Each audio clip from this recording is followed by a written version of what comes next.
Сын есім бір ғана сөзден тұрады. Яғни бір сөзден заттың сынын білдіреді. Мысалы, ақ, қара, көк, ұзын, биік, жақсы, жұмсақ, тәтті сөйлемдер. Анана бірінші топ артық сөзді табасыңдар.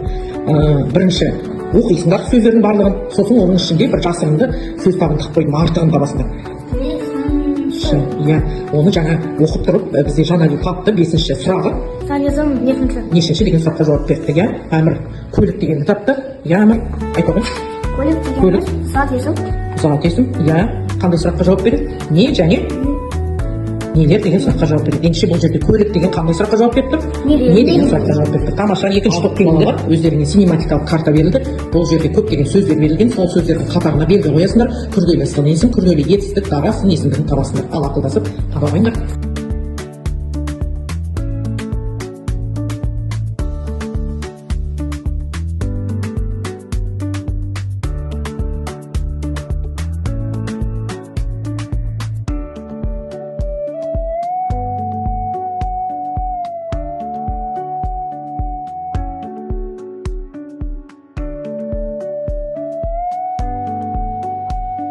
Бұл топ өте тамаша орындап шықты, тапсырмаларын жарайсыңдар.